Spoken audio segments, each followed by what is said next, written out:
তো চাচা আমাকে বলতেছে পাশের গ্রামে মাহফিল, চল তোরে নিয়ে ঘুরে আসি। তো আমিও রাজি হয়ে গেলাম, বললাম চলেন। তো চাচাকে বললাম আপনি আজকে দোকান খুলবেন না? চাচা বললো আজকে দোকান খুলবো না, তোকে নিয়ে ঘুরবো আজকে। তো চাচা কি করলো, উনি একটা ব্যবসা করে, তো ওনার দোকানটা বাদ দিয়ে আজকে আমাকে নিয়ে বের হয়ে গেল মাহফিলের উদ্দেশ্যে। আর আমার চাচা কি ব্যবসা করে এটা আপনারা অবাক হয়ে যাবেন জানার পরে, কারণ ওনাকে দেখলে মনে হয় না যে আসলে উনি এই ধরনের ব্যবসা করে।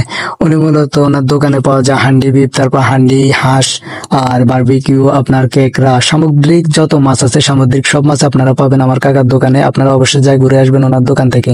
আর ওনার দোকানটা হয়েছে আপনার কুমিল্লা নাঙ্গলকোট মহিলা মডেল স্কুলের সামনেই। তো আপনারা মহিলা মডেল স্কুলের সামনে ওনার দোকান পেয়ে যাবেন। ওইখানে ওনার দোকানে আপনার সব ধরনের সামুদ্রিক মাছ পেয়ে যাবেন।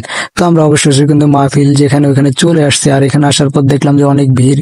তারপর আমরা প্যান্ডেলের দিকে গেছি আর ওইখানে তেমন মানুষ নেই, কারণ এখনো শুরু হয়নি, তো ওই জন্য মানুষ একদমই নাই। তো কিছু মানুষ আছে, তারা ওই একজন বক্তার ওয়াজ শুনতেছে। তো আমরা কি করলাম, এই ফাঁকে ভাবলাম কিছু খেয়ে আসি।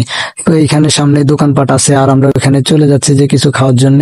তো যাওয়ার পথে দেখলাম যে এটা অনেক উঁচু জায়গা থেকে নিচু জায়গায় নামতে হবে, আর এই একটা বেরির মধ্যে নামতে হবে। এখানে মাছ চাষ হয়, তো মূলত মাহফিলের উসিলে আপনার এটা আগে থেকে এই পানিগুলো হেসে তারপরে এটারে শুকিয়ে ফেলছে। তো আমরা নিচে নামলাম, নামার পরে আমি তো পুরাই অবাক, কারণ এখানে নেমে দেখতেছি অনেক দোকান আর অনেক ভিড়।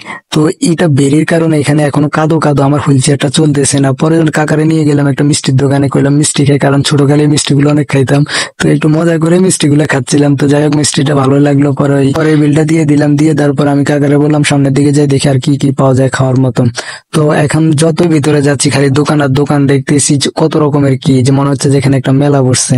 কারণ আমি শহরে ছিলাম, ছোট থাকতে বড় হয়েছি শহরে, কখনো গ্রামে ছিলাম না, আর এই ধরনের মাহফিল ওয়াজ মাহফিল আসা হয় নাই। পরে আমার সাথে একটা ভাইয়ের সাথে দেখা হয়ে গেছে, উনিও শারীরিক প্রতিবন্ধী। উনি আমাকে বলতেছে ভাই কিছু টাকা দেন, কিছু খাই।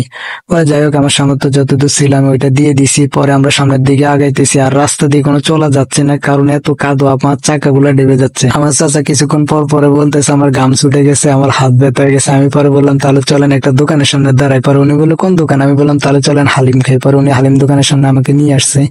পরে এখানে আমরা 3টা হালিম অর্ডার দিয়েছি। পরে হালিম গুলা খাইলাম, ভালোই লাগলো। আর আমার এমনি হালিম, তারপরে বিরিয়ানি, চটপটি, ফুচকা এগুলো একটু বেশি পছন্দ। তো আমি আমার চাচাকে বললাম চাচা চলেন আমরা একটু চটপটি খাই। তো উনি আমাকে একটা শুকনা চটপটির দোকানে নিয়ে গেছে, যেখানে শুকনা চটপটি বিক্রি করে। তো আমাদের এলাকার ভিতর উনি অনেক ফেমাস, তো ওনার চটপটি আমাকে দিছে। তো ওনার চটপটি গুলা নিছি আমরা। নেওয়ার পরে আমি দেখলাম যে এখানে চটপটি থেকে আপনার সালাদ গুলো অতিরিক্ত ব্যবহার করছে, কিন্তু ওনার চটপটি তাও এত খারাপ না, আমার থেকে মোটামুটি ভালো লাগছে, আমার থেকে এত বেশি ভালো লাগে না। ওনার দোকানে চটপটি খাইতে এমন ভিড় হয়, একটু পর সন্ধ্যা হবে, সন্ধ্যার দিকে এত ভিড় হবে যে সব বিক্রি হয়ে যাবে। তারপরে আমি আমার চাচাকে বললাম আমি এখানে বসলাম, আপনি একটু কষ্ট করে ভিতরের দিকে ক্যামেরাটা নিয়ে দেখেন কি কি নিয়ে বসছে দোকানগুলোতে, একটু ভিডিও করে আনেন। তারপর উনি গেল ভিডিও করার জন্য। আর এখানে অনেক রকমের দোকান, অনেক কিছুই আছে। তো উনি এত কিছু তো শুট করতে পারে না একটা ভিডিও, তার ভিডিওটা অনেক লং হয়ে যায়। তারপর উনি চেষ্টা করছে যে অল্প অল্প করে যা পাচ্ছে তাই আপনাদের সামনে তুলে ধরার জন্য।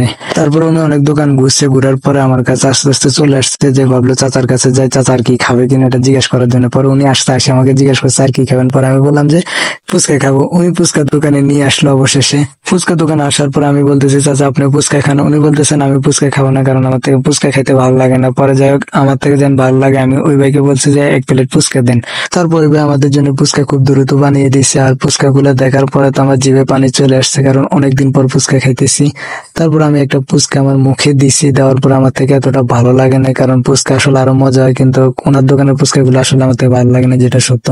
তারপর আমরা এখান থেকে বেরিয়ে গেছি। বেরোয় যে আমি আমার চাচাকে বলছি একটা বিরিয়ানির দোকানের সামনে যান, কারণ বিরিয়ানি আমার সব থেকে বেশি পছন্দ। পরে উনি একটা বিরিয়ানির দোকানে নিয়ে আসছে। তারপর আমি বিরিয়ানিওয়ালাকে বললাম কি বিরিয়ানি আছে? উনি বলতেছে একটা গরু বিরিয়ানি আছে, একটা মুরগি বিরিয়ানি আছে। তখন দাম জিজ্ঞেস করলাম গরু বিরিয়ানি কত আর মুরগি বিরিয়ানি কত?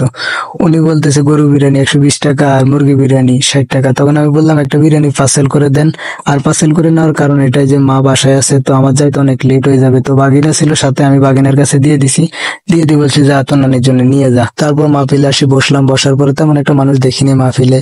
পরে কিছুক্ষণ পরে স্টেজের উপরে আমির হামজা হুজুর আসছে। আসার পরে দেখতেছি খালি দ্রুত মানুষের সংখ্যা বাড়তেছে।